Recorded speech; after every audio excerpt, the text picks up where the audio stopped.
If you want to pump your body and expand your mind, there's only one place to go.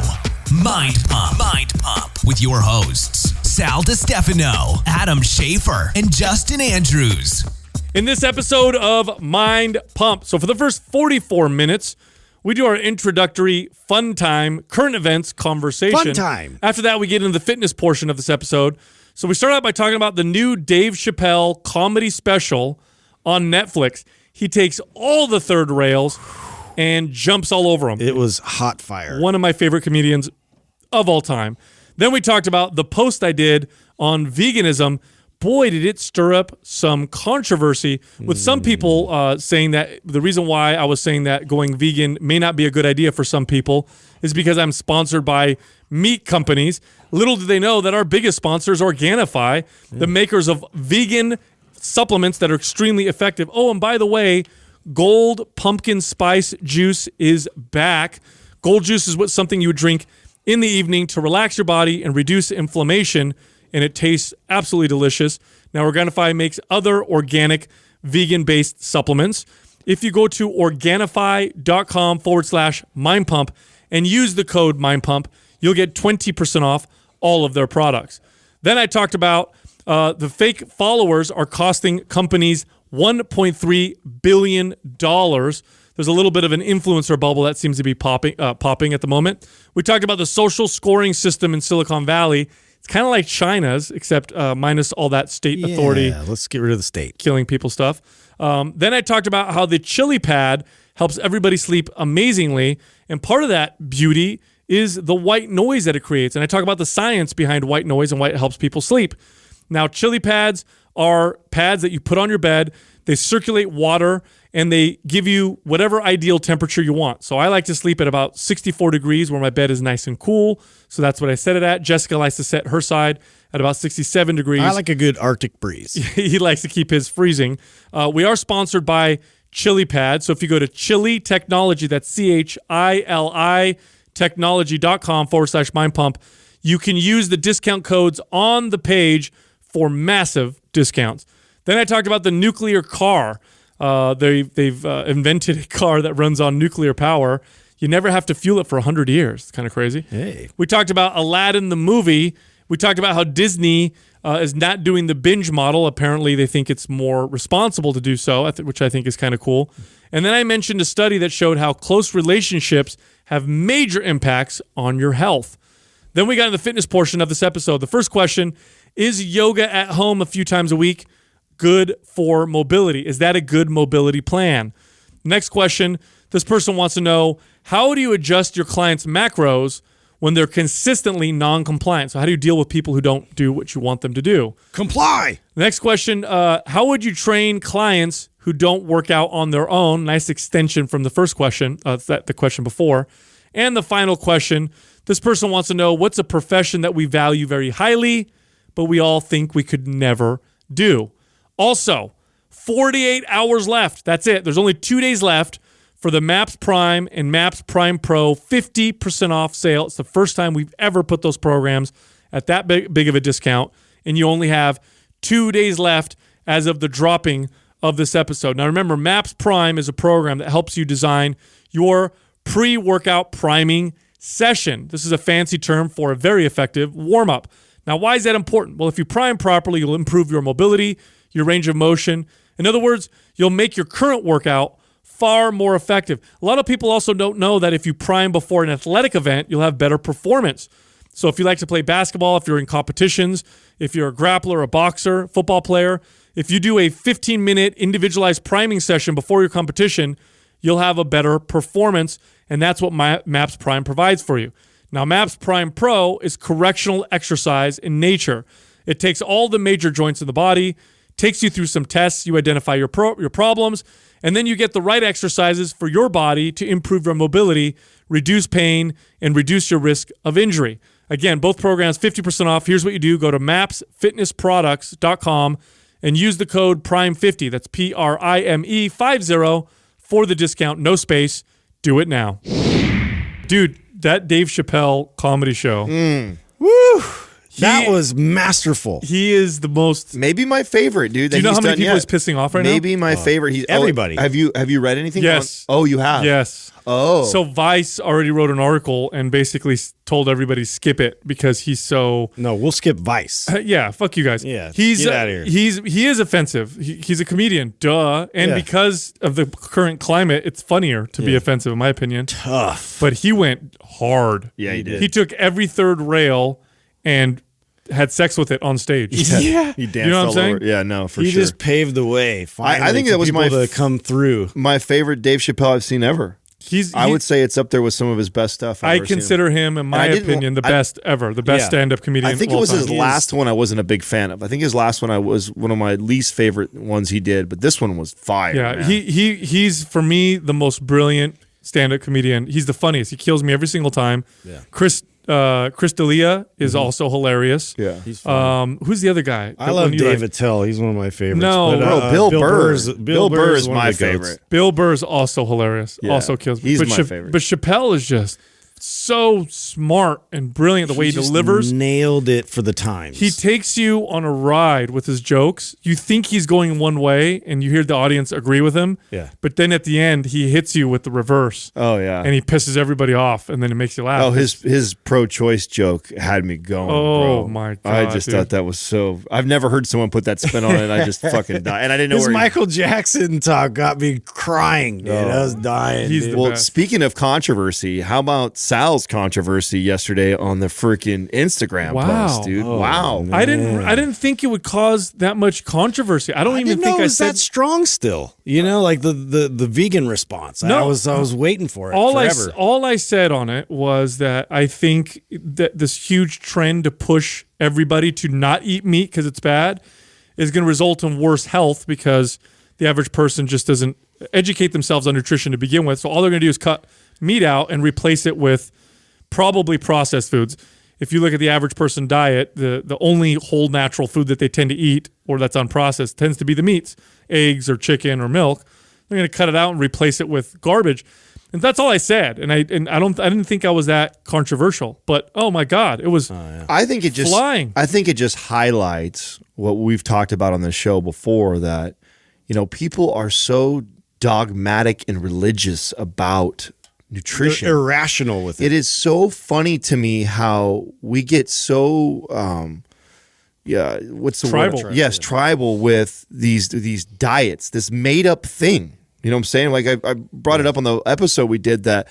Nobody did diets before. It was just food. Yeah, it was like you just ate to survive, right? And now we've decided that there's these camps of We're so wealthy that we can Right. be like, you know what? I'm not going to eat all that food. yeah. Because it's against my Right. I know. And the people that so many of them too, you can tell, you did such a great job with creating the post with just the, go vegan, horrible advice or whatever you They said. didn't read the shock post. and Yeah, awe. it didn't read the post because in there, and the same thing too. I was going in there and I was like, I was just kind of poking at people, laugh out loud, or like the face palm thing because I didn't want to get into that with everybody on there and just like, I can't believe that you guys are saying, and it's like, did you read the post? No. And have you listened to us talk about? Yeah. I mean, it's. And how about my favorite was the guy who threw the jab about butcher box. He goes, oh, of course you're going to say this about veganism, which by the way, I'm not against veganism. In fact, we say all the time how you can be healthy and eat a vegan diet. You just have to plan it well. But anyway, he goes, yeah, of course you're going to say that. You're sponsored by a meat company. And so Adam gets on there and he goes, Organifi is our biggest sponsor by far. Yeah. They're a vegan supplement company, like vegan protein powder and all that stuff. Yeah. Idiot. Instantly shut him Yeah. down. Oops. They But pay us like 5 times as much. Oh as, yeah, no. Butcher Box. But here's the thing though, that nobody is, we don't have a dog in this fight. Nobody is paying us enough money to get us to change our message on how we talk about anything. can't. And even though we talk about Butcher Box and Organifi and products like that, we always say, well, Butcher Box is Whole Foods, but we're always pitching people to go for Whole Foods, all natural. And we'll always stick to that message. That's the most ideal thing. And look, Organifi is a vegan company. If you look at all their products, they are plant-based. Mm-hmm. It's part of their brand. They have a protein powder that's vegan. I can't have dairy, personally. Now, Adam and Justin can have dairy. Justin in particular has no issues with it, and all day long, or at least he thinks he doesn't have issues. I don't know. He might milk and cheese all day long. Toilet might disagree. Yeah. No, but all joking aside, I'll deal with the toilet. I can't have whey protein, and so when we initially worked with, or we're talking about working with a company for supplements, that was one of the big things. It's like I can't promote something I can't use. I won't do that. And Organifi came to us, and vegan protein powder. It tastes really good. It's got great ingredients. Oh, it's the best, in my opinion. It's the best vegan protein powder that's out there. It is. It's very, very well made. But it's funny that that people think that we're biased because we work with a meat company. Well, they're just when our biggest sponsor is something. Yeah, and it's just not true. And you can't look. Here's the thing, and sponsors know that, and they've learned their lesson with us. Sponsors now leave us alone. They let us do our thing. But in the early days, sponsors would try to get us to change what we said, or when we're like.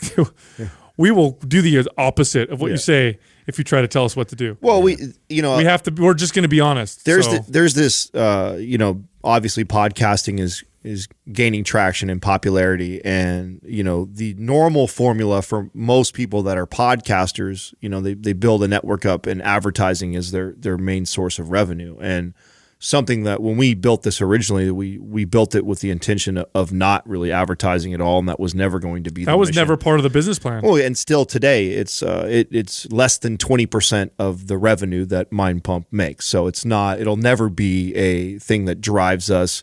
And makes us talk a certain way, and we all agreed on that. And I'm glad we built it that way. We could get rid of all advertising sponsors, and we'd still be fine. The business would continue on, and we'd be one of the things I value most about the new media space, which includes podcasting, but also includes things like YouTube and writing your own content through the internet, is that you don't have major corporate barriers like you used to. Like in the past, if I wanted to do a radio show with you guys, if we wanted to start a radio show, we would have to go through. We'd have to be on a channel that would have their own corporate sponsors, and we would have to talk a certain way and promote certain things. Otherwise, they would never.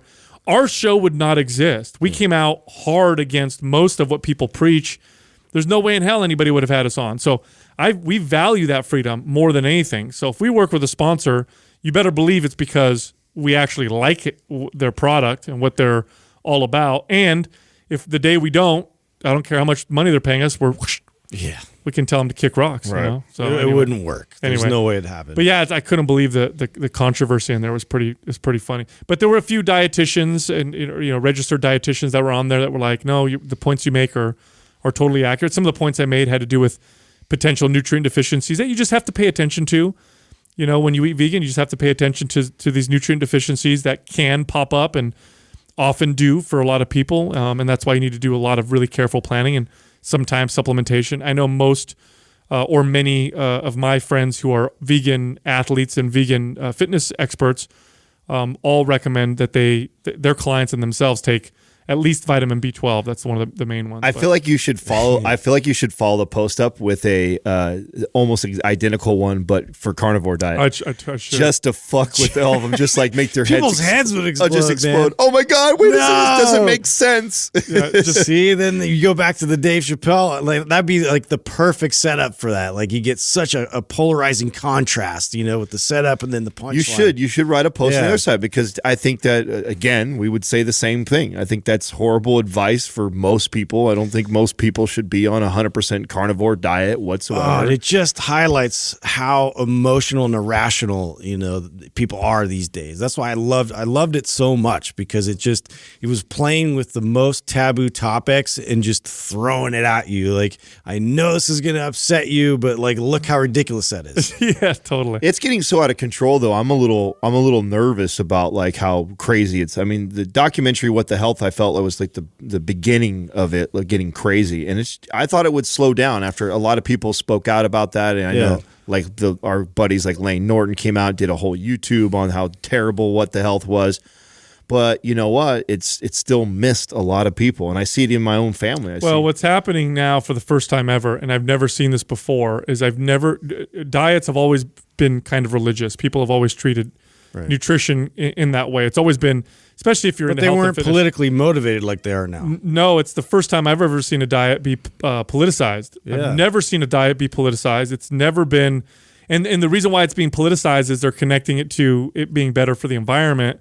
which the science will show you it's far more complicated than that. And you can actually eat vegan and have practices that are worse for the environment than somebody who's an omnivore, and vice versa.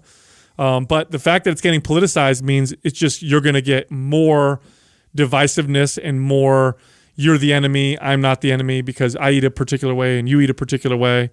And it's just crazy to me. It's insane to me that that's happened. But these days everything's becoming politicized. Your freaking your razors are politicized. Your shaving cream is politicized. Yeah. The car you buy, like, it's insane to me. I can't watch football without it having politics in it. It's like, what the fuck? Yeah, get out of here. Yeah, that's just there's a lot of media out there, and social media is just making it become a bigger part of our life. I was talking to this woman who works with children. She's an expert on child psychology, and I asked her what she thought about the exploding rise of depression and anxiety among children, which is kind of weird. If you look at statistics on anxiety and depression and those types of feelings, the age group that is experiencing the fastest upswing is the age group that historically has never had problems with those things, which are children. Children typically have the lowest rates of anxiety and depression, and yet they're the ones that are experiencing the highest acceleration of those things. And it's connected, or at least it matches up and correlates with the rise of the use of smart technology like smartphones and stuff. So I thought, it must be because they're distracted all the time. They're not, So I told her that. And I said, do you think it has to do with all the technology and smartphones? She says, yes, but not what people think. She says, when we were kids, we had no idea about the world's troubles. Like, when you were a kid, did you watch the news? No. Kids did not watch the news. The news is boring as fuck. No kids. But now they're constantly being informed either through social media, and it might not be a news that they're following, but it might be their favorite celebrity that says something like, Right, that's a good point. Climate change is going to kill us all, or, oh my God, there's another shooting on the other side of the country, or look what's happening.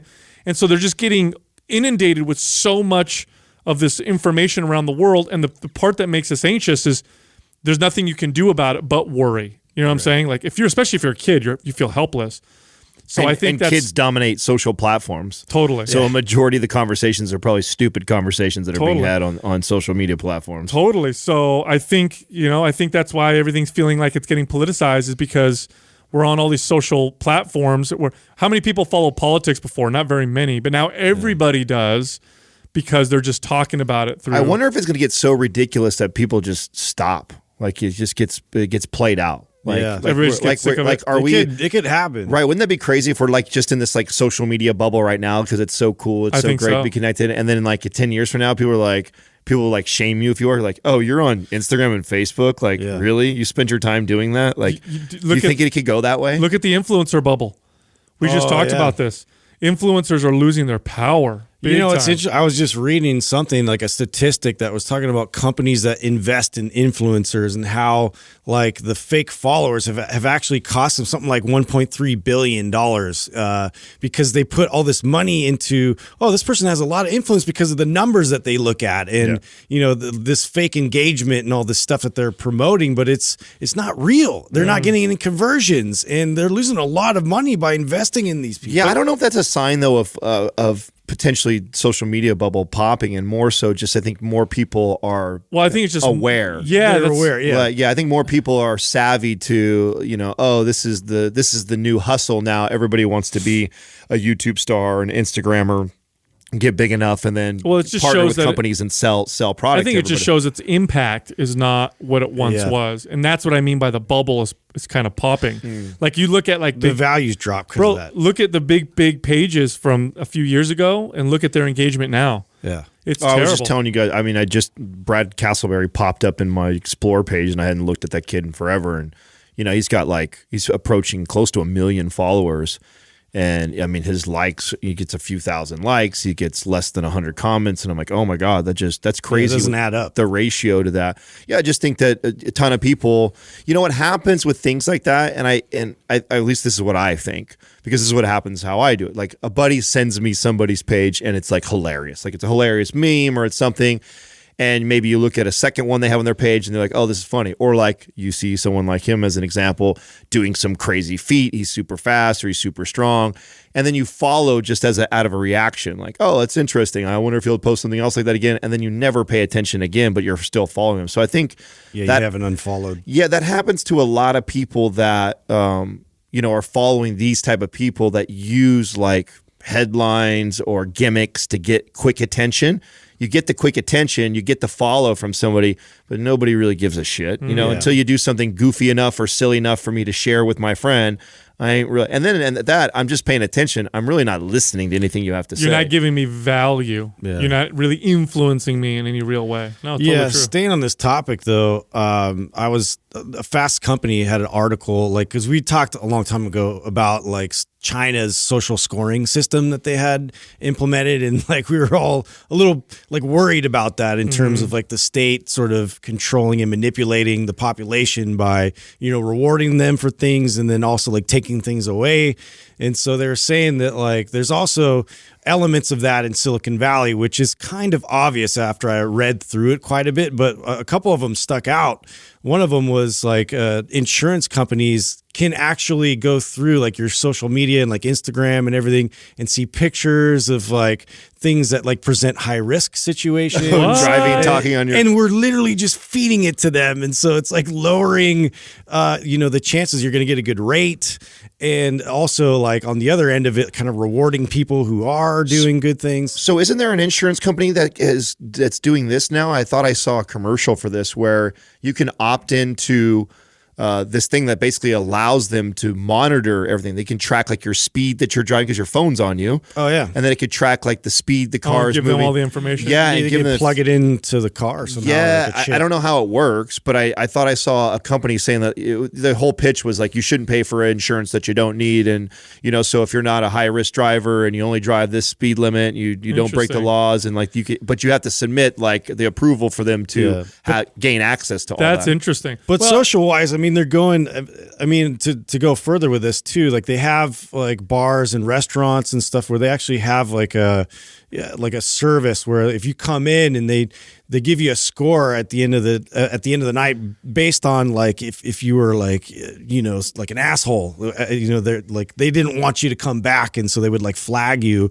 and so all this gets thrown into the software, and so they can actually use this information now and like cross-reference other restaurants and things if you're like a patron that's a problem, and so this is all happening within the private sector, and so I love it. The difference being. So the massive difference being one is state run, has those initiatives versus like private. Like I get to use these amenities and these things, that private companies own. I don't mind if it's private, as long as they don't have the power to jail me or legislate or whatever. I'm all good.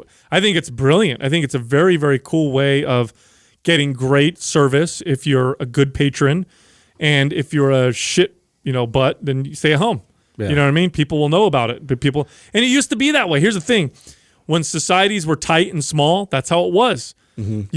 If you fucked up at the tavern, everybody knew because there was one tavern in the whole town. Right. So I don't mind this at all. You become a pariah. Exactly. Exactly. Speaking of companies, it's interesting. You just reminded me of something. I'm curious if you guys know, and I wanted if Doug knows this company too. It just came up. You guys familiar with a company called Owler? Like Owl? No. Owler. Yeah, me either until just recently, and they've been popping up. The CEO is based here out of San Mateo, but I find it interesting what they're doing, and I'm curious to see how well it's going and if it takes off. But it seems like it's a almost like a Wikipedia type of platform for businesses, meaning.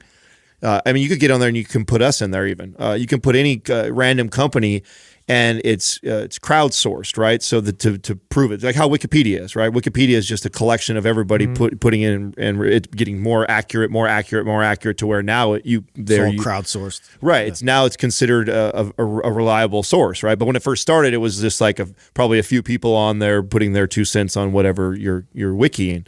Well, this Owler one is for businesses, so you can look up. You want to know revenue that a company's making. You want to know how many employees they are, how they treat their employees. They have a rating for the CEO. Oh, that's cool. Yeah, no, it's kind of cool. So, and it shows you how many people are following and contributing. So, like, for example, there's not a lot of people. I don't think we have hardly anybody, if anybody, that's following Mind Pump and actually contributing to this, because we're a small company and there's probably not a lot of people that give a shit. But there's, like, you go get on there with Amazon and it gives you, thousands of people are contributing to this. So you can get a pretty good, I was messing around and looking at companies that I was actually intrigued by and I didn't know, I was curious. Like, I wonder how big they are. Like, I think they're this big and I hear this about them, but and I started putting those companies in there and it gives you like an estimation of their annual revenue. It gives you an estimation of their employees. It gives you a CEO rating, what people are rating the CEO. Like, that's awesome. I know. Isn't that interesting? I think that's super cool. Yeah. More transparency, but bringing it from the outside. Well, it's awesome too because it's great for the market. It's great for people looking for work. Right. Yeah. Right. You see, that's what I thought was cool. Like, you see a company that I was really interested in working for these Mind Pump Media guys, but then you see like, oh shit, what's the perception? The CEO gets a 40 rating. You know what I'm saying? Like, maybe I don't want to go work for these guys, but that's cool though. And right? he's really moody. Right. Yeah. Exactly. Stop talking about Adam like that. Anyway, so check this out. So I was reading this article the other day that I thought was fascinating that I wanted to bring to your guys' attention. So I was noticing that with the Uller, the chili pad, the sound that it makes is kind of that white noise.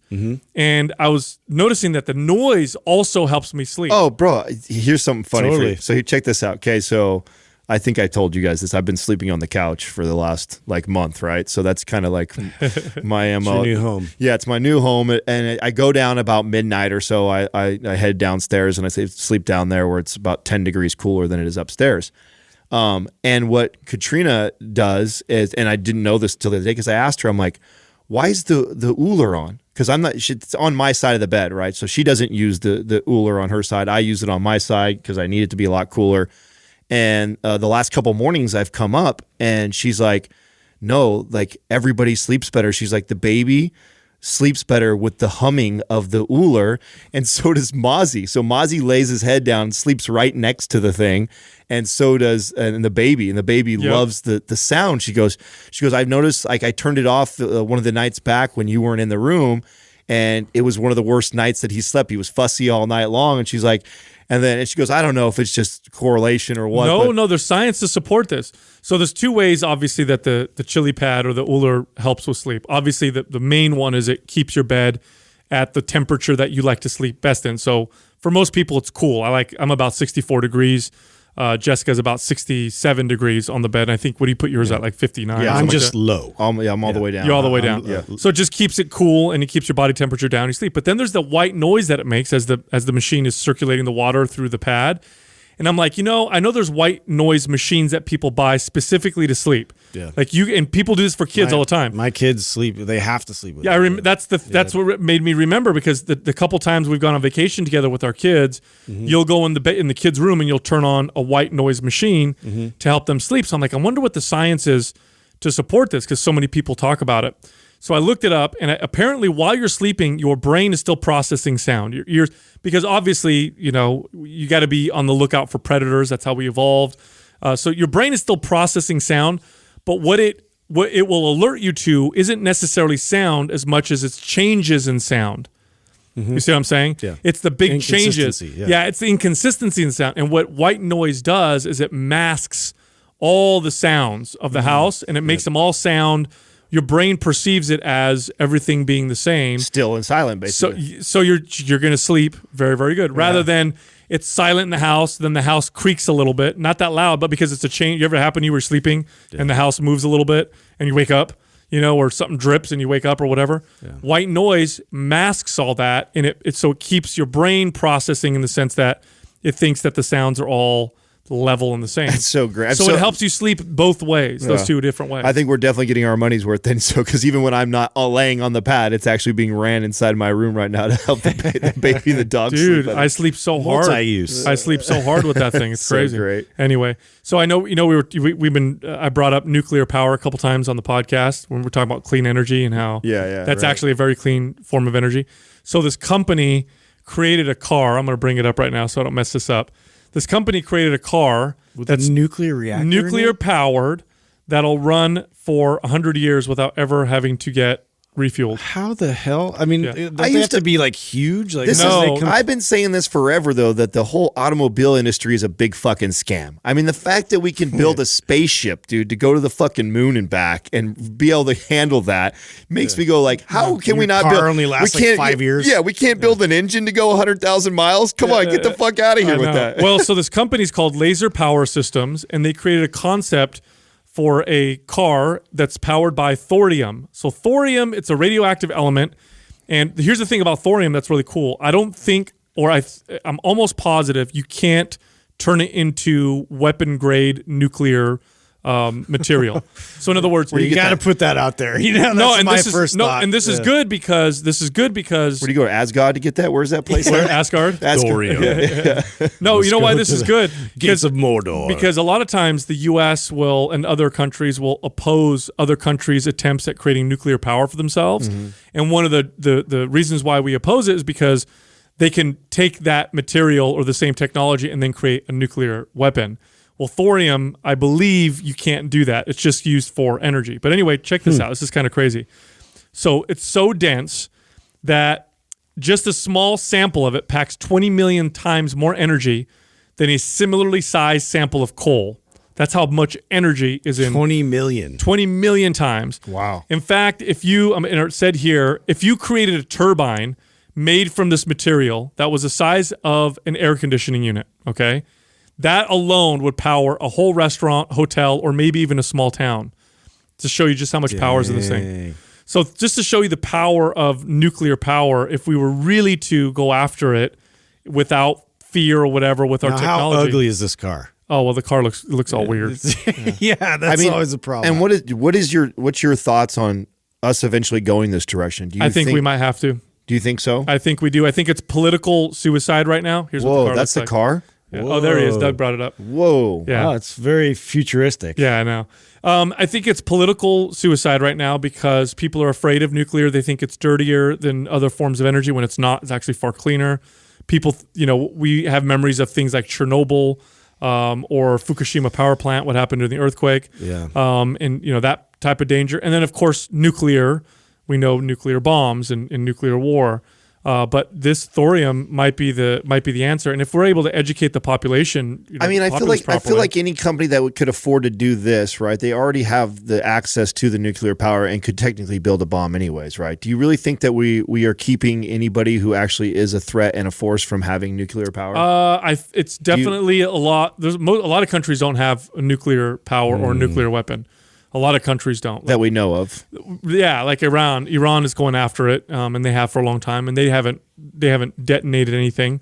It's a big problem, but it's kind of fascinating, right? You imagine that, having a car that you never would. That's it. You buy it, and it's going to always runs. That's it. You're done. Or you get these power plants that are, like I said, the size of an air conditioning unit, and it powers, your neighborhood. Yeah. Off of that, you just hook up to that one thing, and your whole neighborhood's powered. What do you think? Do you think that we would see if we could have cars? That's interesting because cars have they've almost changed into they're not just a necessity; they're like a luxury item for us.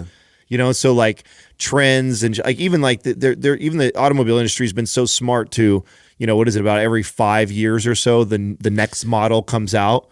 And so even if you had a car that you could buy today that would last you the next 30 to 40 years, would you? You'd be out of style. Right. No, really though. I mean, think about that. That's true. Like, would it work? That's true. What I think would be maybe cars that are electric that you charge by when the charging stations are powered. You just buy new bodies for it. Yeah. Oh, maybe. Yeah. You put it over the shell. Yeah, like the old school cars that you used to play with when you were a Yeah, kid. the remote control cars. It's Yeah, like a where funny it's- car, like those Well, here's what drag else. racer cars. Here's what else that article said. It said that thorium and the technology of using thorium is so good in terms of the radioactivity that it produces that you could shield the radioactivity with a thin piece of aluminum. So That's it. That's all you need. yeah, so it's like Oh, wow. super safe. Did you guys That's what they're happen to read the articles that I sent late last night? Did you guys get that? Doug's normally up with me. I was I don't surprised think he didn't I got any respond to it. articles. Okay, so last night I watched. had to be sexy. I watched Disney's Aladdin with Will Smith. Oh, I saw that. Did you read? Did you see the articles? I did. I saw the title. I didn't read it though. So I thought this was interesting. So I'm watching it now. Aladdin was something that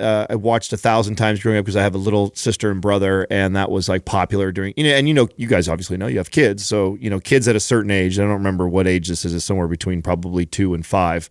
They watch the same thing over like 1,000 times, right? Like a billion times. Yeah, Yeah. when they like it, it's like on repeat. Right. So Aladdin was one of those things as a kid growing up that I remember. I vividly remember like all about it, like as far as like the little details. And I'm watching this one with Katrina, and we're laying there, and I'm like, it's musical, right? It's Disney, so it's got all the. It was well made, wasn't it? Yeah, it was done well. Yeah. It was done very well.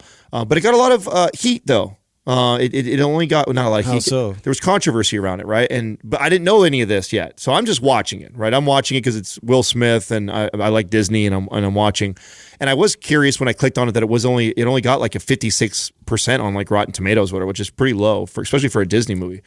So, anyways, I'm watching it, and about halfway through, she starts singing a song that is not one of the songs, right? So every other They added a song. they added a song, and I'm listening to the lyrics, and I'm like, it's a total like, I am woman, hear me roar. Yeah, like an empowering. Yeah. And so, of course, that sent me down the rabbit hole. I started Googling right away, like, Aladdin controversy, Aladdin's song added, and then that's the articles that I sent over to you guys. And they did. So they inserted this song, and it was to counter the original Aladdin. So the original Aladdin had a part in there where she's singing songs, and the men are dancing around her, and her voice is being drowned out by their voices. Their voices are much more powerful, and that you can't hear hers, and she's being drowned by sand in this little time thing. And so they wanted to counter that, or have a message that was Interesting. I thought that was really fascinating. Interesting. And what I wanted to talk to you guys about, and it started this 11 o'clock at night dialogue between Katrina and I on if I'm pro it or not. And I find it interesting. Well, Like, the classic, I guess, the person inside of me that appreciates classics, oftentimes I get a little annoyed when they change a classic because that's the one that I identified with. Because when I was a kid, it was Aladdin, the cartoon. So it's like you change it, like, what are you doing? You're changing my favorite cartoon.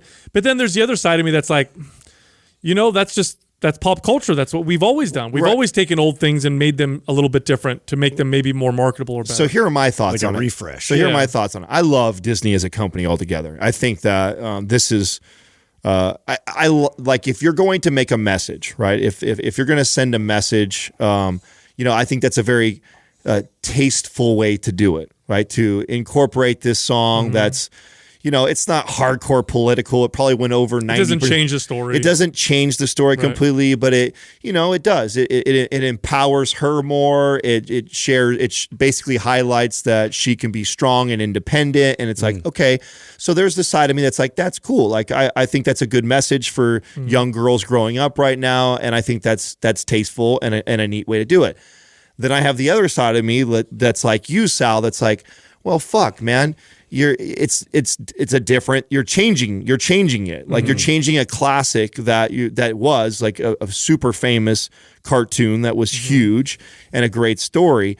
And so that side of me is just like, well, then how long do we keep doing that? And like 100 years from now, you won't even know the original story because we're going to bastardize the shit out of it because of everyone's offended over all these little things. Yeah. So and my thought was, I'm pro the message that she's giving, but then my thought is like, then create a whole new cartoon. create a different show that gives that message, and that's a great way that Disney can highlight what they're trying to say or communicate to the younger generation and stay on pop culture. From a business end, that's a massive hit for them. Yep. They're just like refurbishing one little thing to, bring to the public again. So in terms of money, I would think that's a lot easier for them than creating an entire new storyline. And stories have always done that. This is not a new phenomenon. Stories always have changed through the generations to reflect the current generation or erase something that might not be as palatable. Like, for example, you remember Ring Around the Rosie? Remember that song with your friends? Ring Around the Rosie, pocket full. That song is about the plague. That's a plague, right? Yeah, everybody dying. That whole song is about the plague. It's Right. about all the symptoms of getting the plague. It's about carrying flowers in your it's a pants dark, to hide dark the smell of the dead. Yeah. And we all fall down. Ashes, ashes. We all fall down. We all die. But when we were kids, I had no idea. Yeah, it was like fun. I had no idea that's what it was about. So Right. stories have been changing it's never going to stop. It's just a reflection. And they're just making it more. Maybe they're trying to make it more palatable. Yeah, and I know I've read something too. Like, I don't know if it was. Somebody that was overseeing like the Star Wars franchise and Marvel, and then also the princess sort of the whole thing with Disney. It was just kind of looking back into those things, and like especially with the princess thing, like. How can we, portray, so it's not so they're meek and need help saving all the time. I think that was like a big initiative that they're trying to address. The thing that I like that. I appreciate that because I think I love Disney because I think Disney does it. They do it just right. I feel like that's what it was that created the great conversation. And I was like, most of the times I think I would be not a fan of this, of like, changing a message just to fit the climate currently today and stuff. But I think Disney did it in a very tasteful way that most people probably didn't even see it, and it went over them. And I think that's pretty cool. I love right now too what Disney is doing to address addiction to the binge watching. Why everybody else that's in the business of watching Netflix series and doing things like that. It would be advantageous for the company to get right in line with everybody else and drop give like them the whole season at once. Yes, and promote the binging, but they recognize the behaviors behind that. Is that why they're not doing that? Yeah, no, I read a That's what they said. So you got to wait a week, just like the old model. So I thought that they would do that because maybe it's a better model in terms of getting people to watch your show, anticipate it, talk about it. But you're saying it's because they don't like binging. Yes. Yeah, that's great. Wow. Yeah, so I think that's really neat. That it probably would be better for them business wise to promote binging and the addiction to watching the shows nonstop like that. But, part of their model is they're going to release it the same way like HBO and Showtime does, where it's once a week. Part of me is a little bit like, because The Mandalorian, I just watched the trailer for that and got super pumped.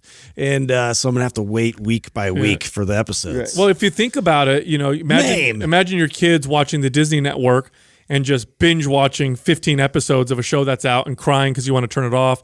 Probably right. You're probably right. It's not a good look. You know what I mean? Yeah. So now it's like, oh, honey, the next episode's not out till next week or whatever. No, I just think that's. Again, highlighting it's unhealthy behavior. Why I like the company. I think Smart. they take a lot of things into consideration. They have real tasteful ways to go about it.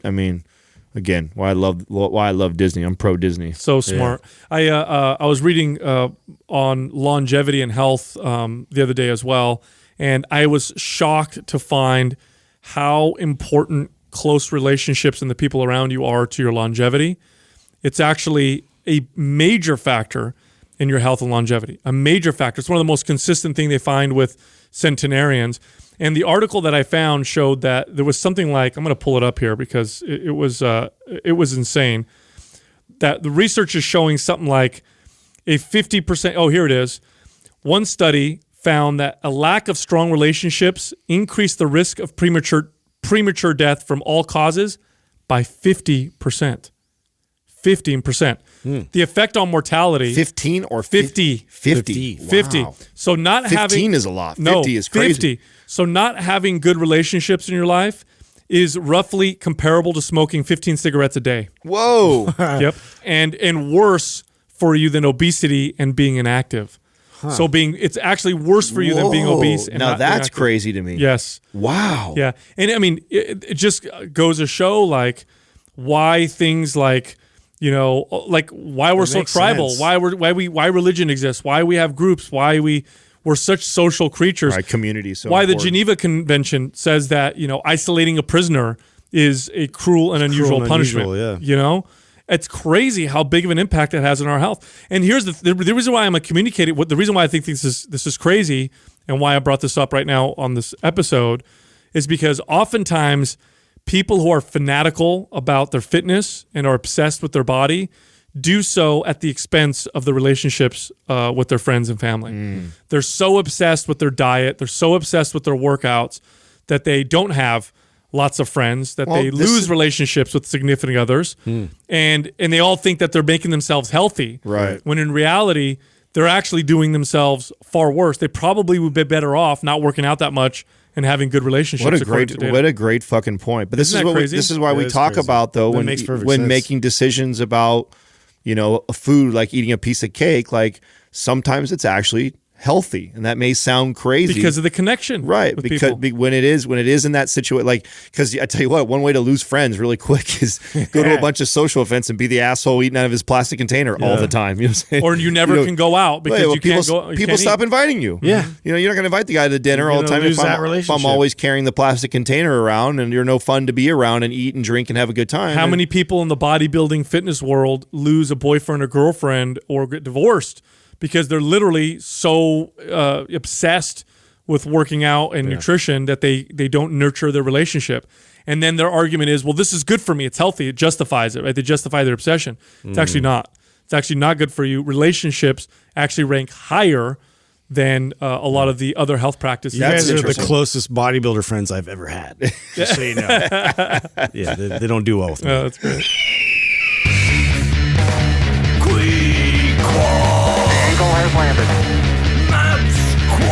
Today's Squad is brought to you by MAPS Anabolic. If you're looking to maximize your overall muscle and strength, MAPS Anabolic is the perfect place to start. With a full 30-day money-back guarantee, there is absolutely zero risk. So what are you waiting for? Go to mindpumpmedia.com and get started today. It's the motherfucking Quad. Eagle has landed. All right, our first question is from Apple Saucy 714. Is simple yoga at home a few times a week a good mobility plan? You know what? It's been a while since I think we addressed this, and I'm glad whoever picked this question. I think this is a good question to talk about because that's probably one of the number one things that clients that I used to talk to about mobility would get confused. They'd be like, I'd say, oh yeah, no, we need to work on your mobility. Like, oh yeah, no, I do my yoga every Saturday. Yeah. And we're There's all a difference. And we're all very pro yoga, right? I want to make that clear before I explain this, that I think yoga is an incredible practice. I think that if you have the time to fit it into your schedule, I think it's awesome. But I also think that a big part of why I think it's awesome is more for the meditative side of it, more so than like the corrective or joint health side of it, which let me explain. When you go through a yoga class, it is it's very generic. The whole entire class That's the drawback of all classes. Right, exactly. It's the same drawback that you would do with any classes. It's not addressing your specific needs. And when I'm training a client, I got 10 different clients. I have 10 different clients sitting in front of me, and all 10 of them are very, very different. And all 10 of them have now. There's some general exercises or mobility movements that I teach all of them because they all could use it. For example, a lizard with rotation or a 90-90 tends to be a go-to for all of them. They all tend to lack good hip mobility. It's just very common as we age. We just don't move in the transverse plane anymore, and so. Doing 90-90, lizard with rotation, which also addresses a little thoracic mobility, those two tend to kind of cover everybody. But then there's a lot of other little nuances in their specific movements where they lack, and that I would look at and go, oh, okay, she needs to be doing more of this. And I would prescribe to her. I say, listen, I want you to do, let's say, the combat stretch.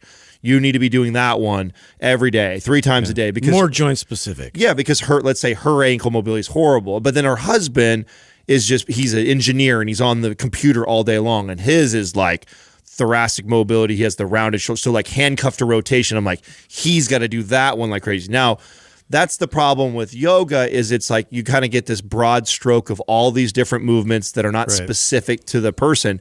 Not only that, but they are stationary, static stretching for the most part, depending on what. And the goal is to end up getting into the pose, which is the end goal. So I have to counter a little bit of that because yoga, done properly, yoga is an active. There's a lot of active stretching that's going on. If you talk to most yoga instructors, and it depends on the yoga. If you're doing a yin, exactly. If you're doing a yin yoga, there's some static stretches, but which is the most popular one by the way. No, vinyasa flow classes are the most popular ones. Yin are they? Yeah, absolutely. And when you do a vinyasa type class, and you're doing it with a good instructor, they are.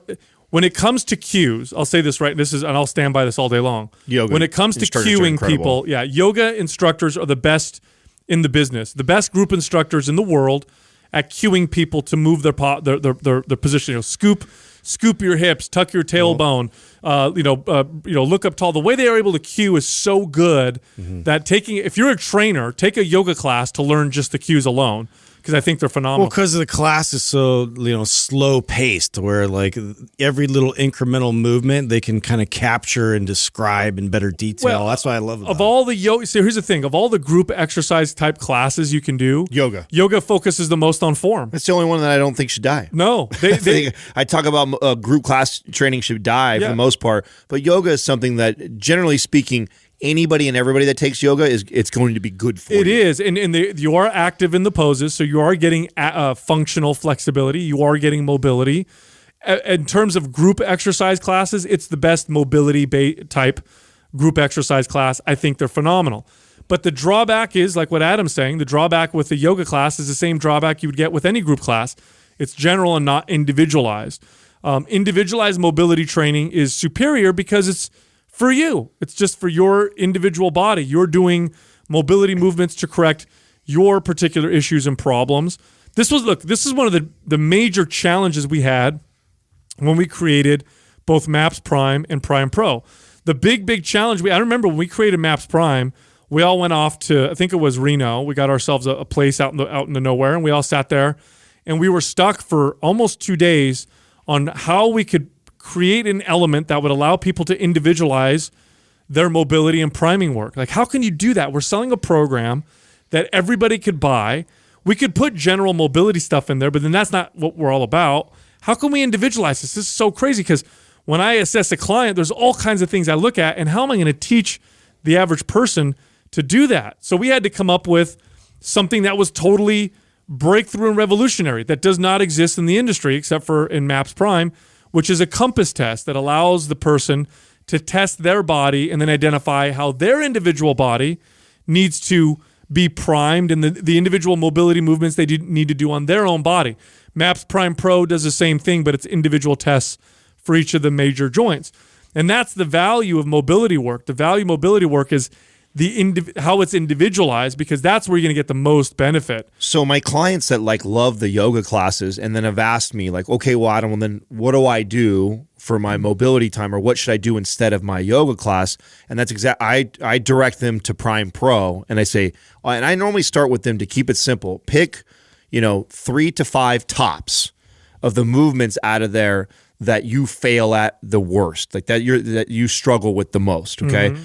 Pick 3-5 tops and literally spend an entire hour working on those movements, just like you would in a yoga class. Breathe, take your time. Connect. Yes, connect, use and do the movements with intent. You're not trying to just move through it fast. So make it meditative like a yoga class, enjoy it, relax while you're doing it between movements, but spend the entire hour on those 3 to 5 movements. Man, you do that, and the value is incredible. Well, you're getting every bit of the value you would get from the yoga class and a ton more because it's specific to you. Well, think about it this way, okay? All your exercises, your whole workout has the value that it's providing you, but there's also a potential of value that it could provide you, okay? And oftentimes, the potential of value you can get from your workout is much more than what you're actually getting out of your workout.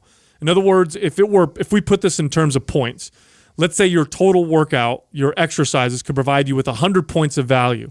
But because your range of motion isn't great, because you lack mobility to do full ranges of motion, because you're not connecting to your body in optimal ways, maybe you're only getting 70% or 70 points out of that workout. That's the value of mobility work. It literally makes your current workouts far more effective. I noticed this with clients through yoga, okay? And by the way, you can do this with yoga. If you take a yoga class, the poses that are the hardest for you to do, practice those at home. Right. That means you're addressing individual issues for yourself. So if you like to take yoga classes and you're like, okay, how can I individualize this a little bit besides having to hire a yoga instructor just to teach me? Think of the hardest poses that you get into, like whatever. It can be any pose. It could be Warrior One. And like, okay, when I do Warrior One, my neck gets tight, my shoulders get tight, I'm not able to hold that position. Practice that one at home all the time, and you'll get some of that individualized success that you can get from individualized mobility training. Yeah, I like to think of mobility as purely, it's strength training at the end of the day. Like in terms of flexibility training, there's specific times where I'm like highlighting that with my clients, but for the most part, if you're talking about a good mobility plan, it's you want to make it so you're really connecting by, tensing up the muscle and making it into an actual active strength type of an exercise. Yep. And so if you come in with that mentality and you're bringing in like those tough poses that for a reason are giving you a hard time because you're not as strong and connected in that area of your body, you're going to do yourself a lot more justice. Well, I remember the first couple times I took yoga, I had a completely, I had so many misconceptions about it. So I took the class and I thought, okay, we're going to get in these poses and we're going to kind of stretch and stay in these poses. No, man, the instructor walked around and was like, I'm standing in this pose that looks passive, but it's not. Push your feet apart or bring your feet in, drive the energy out through your fingertips, drive energy through your head. Really what they were teaching me to do through yoga is a lot of how we teach people to do priming movements. Right. You don't just sit in 90-90. It's all about the intent. Yes. You're not just sitting in 90-90. You're sitting in 90-90, but you're creating energy up through your spine, down through your knees. Could be massively productive or worthless. Totally. Depending on your mentality. 100%. Next question is from Michi Tech. How do you adjust your clients' macros when they are consistently non-compliant? More good questions. Yeah. This is a good one even for yourself. So as a trainer, this is something that it took me a little while to learn, but I had to realize that what I thought the client was getting in terms of value sometimes was inaccurate. In other words, if I had somebody show up and train with me twice a week, and they were still eating like crap, they weren't working out on their own, they weren't following my advice when they weren't around, I would get very frustrated early on. And sometimes I'd think to myself, I'm not going to train this client anymore, fuck it. But then I realized something. They're coming 2 days a week.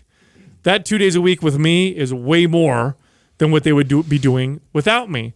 So there is some value that they're getting. And so when you have clients that are non-compliant, back off. It's not time to talk about nutrition. Yeah. Well, sometimes too, part of the non-compliance is, this is what I have found, that sometimes we throw too much at the client too soon. So often. Yeah. And, you get somebody who has no idea about nutrition and doesn't care about macros, and that's why they hired you, is they want you to do most of the work for them, and like your job. I really like this question because this is actually more common than you would think. We all talk about, breaking down macros and what's the best diet all day long, but this type of question is what I really like because this is real life right here. This is what really normally happens is you get a client who's just, the reason why they're way out of shape is because they don't give a shit about this stuff and they don't want to take the discipline and time to do that. And so as a trainer, you had to learn ways to get creative. Like, how do I get this person to become compliant that just fails every time I give them a diet, they won't follow it. So you need to learn to give them much smaller, simpler goals and build upon that. And this is how the evolution of adding to the diet instead of subtracting started for me. I had such a hard time of taking someone completely change their diet. And it sounds so counter, right? Like you're adding things. Right, yeah. And we're talking about a weight loss person, right? Somebody who needs to lose 100 pounds. And here your trainer isn't saying, no, don't have McDonald's. No, don't do that. I'm not telling them any of that shit. I'm saying, I want you to have this every day. Can we commit to that? And so, let's example, we use vegetables to start with, but I would build upon that. So a lot of times somebody who eats a lot of bad food is eating a lot of processed stuff, doing a lot of fast food. They're not getting a lot of their vegetables and fruits. So that always would be the first like easy one, and be like, can you commit to me to having like just, I don't want you to worry about anything else. Just, can you add a cup of berries a day? Or can you add one giant salad every single day? And they're like, okay, I could do that. And that's all we speak to, until they're consistent with that and they're constantly doing that. And what ends up happening is when they do that, it ends up replacing something else in the diet that was probably not as good for them as that cup of berries or that big ass salad. And they make that decision themselves. You don't have to take anything Exactly. out. You're not taking anything from them. And then once I get them doing that consistently, then I go like, okay, I have a new challenge for us. This is what I want us to do. Again, I'm not going to tell you can't have any of these things, but can we commit to eating 12 ounces total a day of a lean meat? You can choose chicken, you can do fish, you can do turkey. I just want to commit to 12 ounces. Basically 2 times in the day, you're going to eat a meat that's a lean meat. And okay, yeah, I could do that. Mm-hmm. And so you get them to do that. And then next thing you know, that's now replacing something else that would not be ideal for it. And you start to build in these better habits, and you're kind of tricking the client into getting them into eating and having better eating behaviors and a better relationship with food. And it's a very clever way to do it without them feeling like they're having to follow this diet. People need to realize just how brilliant what you're saying is. And this is why when I go and I talk to trainers and try to communicate to them how to become better trainers, the thing I focus on is communication. Because what Adam is saying might be counter. You might be thinking they need to take all the garbage out of their diet. They need to reduce their calories. But it doesn't work. And I don't mean it doesn't work in the sense that if they did that, it wouldn't work. Of course, if they did that, it would work. But that doesn't work because people don't do that. Right. It's a very ineffective way of communicating how to change your nutrition. What Adam's saying is a much more effective way of communicating to get people to change their nutrition. And so that's a great point that you bring up. Maybe your clients are non-compliant because the way you're selling it is wrong. Yeah. And that's exactly what you're doing. You're selling better nutrition to your client. And when someone buys it, they have to buy it. I wish there was a sort of a belt system like they have in martial arts and for trainers, because I could identify them right away based off their mentality with their client of what they're trying to achieve with their client, right? Versus like being a behavioral manager, right? And why we always stress, the point of all these things like processed food, what worries us about that, and artificial sugars and all these types of things that, yes, on paper and in lab settings, you can make arguments for, it doesn't do much harm, versus what we actually see in our clients' behaviors and how it alters that. And like, how can we peer into that client even further and see what the domino sequence is going to be after that. And so if you present them with that really impactful domino ahead of time, maybe you have to like really put the work upon yourself to reduce the amount of information that you've received over decades, right, going through fitness and health and nutrition knowledge, and what you can present them that's going to have the most impact without any of the confusion alongside. No, very, very well said. Extremely well said. And that's, I think, the absolute most important thing is how can, and do this for yourself. Here's a big one. This is a very, very big one now. Patience. I had to learn patience as a personal trainer. Yeah. I had a guy who I trained who wanted to lose 50 pounds, and it took him 3 years to lose 35 pounds. 3 years. Now, you know what happened after he lost that 35 pounds in 3 years? Took him another 6 months to lose the rest of the weight, and then he never gained it back. Now, the old version of me, when I was the new trainer, that would have been way too slow. You need to make this happen. Got to do this. But then I started to understand, look, we're dealing with behaviors that take a long time. This person's had these behaviors for decades. And I'm trying to change that in a month. I'm going to be a little bit more patient. I'm going to take my time. And sometimes they're not ready to talk about macros and nutrition. That's okay, because you're here working out with me, and it's better than doing nothing at all. And treat yourself this way. So if you're not a trainer, this applies to you as well. If you're trying to change your eating habits, if you're trying to become more consistent with your workouts, be patient and take your time with it and start slow. And that's really the only way to find long-term success, at least for the majority of people I've ever worked with. Next question is from Solomon Roskin. How would you train clients who do not work out on their own? This is a great follow-up question to that question, because right now what's going through my head is I'm remembering trainers who had struggled with re-signs and coming to me and telling me like, oh, I can't get them to follow the meal plan. Oh, they're not going to re-sign with me. They can't handle the training, all this stuff. And it's a very similar thing here, right? Like what we were just talking about with the macros and then the nutrition. That also falls into like the exercise thing. And this is something that took me years before I started to really piece this together too. Again, as a trainer, I see this client, I put them on a meal plan. I have this elaborate, program that I designed for them for the next 6 months that I want them to follow. And the reality of it is a majority of people can't stick to any of it, can't stick to none of it. And, and my attitude kind of was with that is like, oh, they're just not serious enough. I'll just keep going until I find another client who is serious enough. But that what I wasn't doing was improving my job as a trainer and finding out, okay, figuring out how can I start to change these behaviors in these people. And what I'm currently doing right now obviously isn't working because more than half of them aren't sticking with me or aren't staying with fitness long term. And a lot of that is how much that I was prescribing to them. So if there's somebody who that only works out when they work out with me, well, that's probably because I'm expecting them to do these training sessions that look like my training sessions that are overly complicated, that I'm pushing the shit out of them and it's hard. And they're like, fuck that. The only reason why I do this is because you're yelling at me and you're pushing me through this.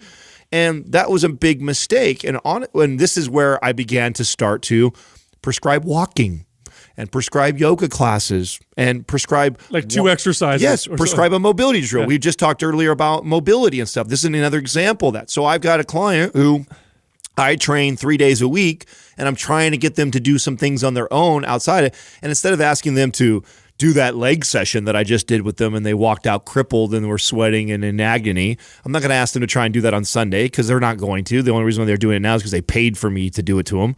But I would do things like, hey, the handcuff to rotation mobility drill, we need to be doing that as much as possible. So let's set a goal this week that the 2 days that you don't see me, I need you to spend, 2 times in the day, spend 10 minutes doing that. Can we commit to that? And get them to commit to these things that I know if they do that, they will feel a difference. I'll even see it in their movement. And then when I see them on their day, I can follow up. Because they do it. Right. Do you remember the workouts that you gave clients to do on their own when you first became a trainer? Yeah. I do. Yeah. I would be the most elaborate. It was like a full-on MAPS Take program. like 2 hours yeah. to do. Yeah. Oh, I know you hired me because you don't know how to work out and you've never done this before and you need help. Oh, by the way, here's your workouts you can do on your own. This should take you about 90 minutes to do. And if you have any questions, go online, look up.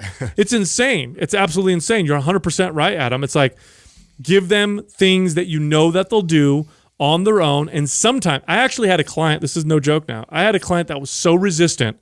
One of my favorite success stories. She was the most unhealthy person I've ever met in my entire life. I've talked about her before. Coke drinker? Yeah, I hope she doesn't listen to this podcast. She didn't drink water. I mean, that's how unhealthy she drank soda. That's how she got her fluids. And my goal was to get her to eat to change her nutrition. And you know where I had to start? This is what I did. I started by saying, can you add, a serving of vegetables to your day? No, and I told her, I said, it has to be something that you're going to do. This has to be realistic. So be honest with me. And luckily she was honest. So I said, be honest with me if you think that you're not going to do this or that it's unlikely. So I'm like, can you add 1 serving of vegetables every single day? No. Can you add 1 serving of vegetables 3 days a week? No. 1 day a week? No. 1 piece of broccoli? No. Can you read a nutrition book? No. Can you read 1 page from 1 nutrition book to start with once a week? Yes. That's where we started. Wow. Literally, we started, I'd give her a page to read. She would read it. I'd train her. And we talk about it. Yeah. Now, slowly, you know what that turned into over the years? Slowly, it turned into completely changed behaviors, completely changed nutrition. But it was a really, really slow process. Because you give someone a bunch of stuff that they're not going to do, it's as good as nothing. You're a new trainer. That's like such a lost cause in your mind. You're like, no, totally abandoned ship. Have I shared the colored sticker thing that I used to do? So I used to, I love this one. Yeah, so I used to go to like your Staple Center or Staple, whatever local Staples or whatever you guys got over in your area. With office supply stuff, and they have these like little Office Max. Yeah, right. These little circle, colored circles that are stickers, and I would, pick again a couple. I either exercise, and it could be as simple as this, like 10 squats, Okay, that's it. Or, 3 handcuff with rotations, like the most basic, simple things. Or someone like Sal's lady, he's talking about drink a glass of water when you, and I would tell them, okay, I want one on the refrigerator, one on your bathroom mirror, one next to the TV. And I'd give them these like strategic spots in their house that I know that they're going to go by at least once or twice or 3 times a day. And I'd say, when you see this sticker, do your 10 squats. When you see that sticker, do this. And it makes it kind of fun and challenging. And let's be honest, probably they didn't do it every single time, but at least it was there as a reminder. And I know they were doing more than what they were doing before because I had set all these little reminders. And you start setting simple little tasks and goals like that, and then you can build on that. And I think that was probably the number one mistake that I made, and most of my trainers that work for me for many years make, is, sometimes we forget, like, these people that are hiring us, where their starting point is and what is like overwhelming to them. And they're never going to admit it to you, by the way, either. They're never going to be like, oh, yo, Adam, that's way too much work for me. I can't do that. They're all going to be like, oh, yeah, I could do all that. Yeah, exactly. They're going to say that. But then if you're having a hard time with compliance, or they're not working out on their own, they're not doing these things, start with very, very basic behaviors, and that could be going for walks. It could be squatting your body weight 10 times. It could be holding a plank for 1 minute. It could be doing the combat stretch for 30 seconds. I mean, start small, create the behaviors, build upon that, and that applies both for macronutrients and for exercise. Next question is from Ladybug Laura. What's the profession that you value highly but could never do? Oh, you guys like this question. Well, one came to mind right away for me because when I was a kid, I thought I was going to be a lawyer. I was dead set on being a lawyer. Like everybody in my family, of course, when you're a kid, the reason why if your family members tell you that because you argue. You're good at arguing. Yeah, I argued all the time. I got the same thing. I was outgoing and I made good arguments and I argued with everybody and whatever, and I had an opinion for everything. So everyone's like, "You're going to be a lawyer." But they say it enough times as your kid, then as you become a young adult, you're like, "Yeah, I'm going to be a lawyer." Yeah. So and then you realize you have to just read all the time. So I date this girl in high school who her father is a lawyer. And I'll never forget this is the day I changed my mind. As I went to his office, and I walk in his office, and it's about the size of our studio right here, and just covered with books. All 4 walls are books. And I asked him, I said, "Did you read all these?" And he was like, "Well, of course." And I started picking them up and opening them, and they're like all laws and cases, all legalese, and I'm like, bleh. Like, I looked at one and thought, I don't know if I could get through one of these if I had to. Maybe a couple of them if it was like, if I had to pass the test or become. And it was that moment that I went, I could never do this profession for that simple reason that I could not see myself in my entire lifetime having the discipline to sit down. And not only, you have to know that stuff. Dude. It's not just like breeze through it. It's like you need to understand it forward and back.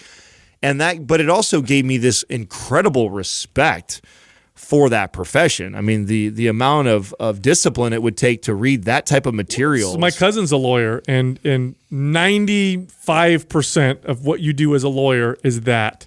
You're at your desk, and you're researching and reading and writing shit out, that kind of stuff. It's the other 5%, maybe even less than that, 2% is what you see in movies. Yeah, the arguing in court. The part that your parents told you should be a lawyer for, the talking part. Yeah.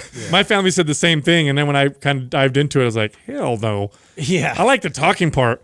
The rest of it sucks. So I'm a podcaster now. That's what I do now. I talk. For me, a profession that I value a lot that I could never do, I had to think about this for a second, but police officer. I think that's a big one. Oh, man. I think what a tough one right now in today's climate, man.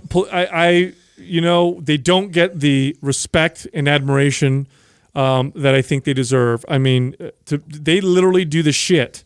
They're the ones that keep order. If you're in trouble, that's who you call. Now, I know there's bad ones out there, but there's bad everything out there.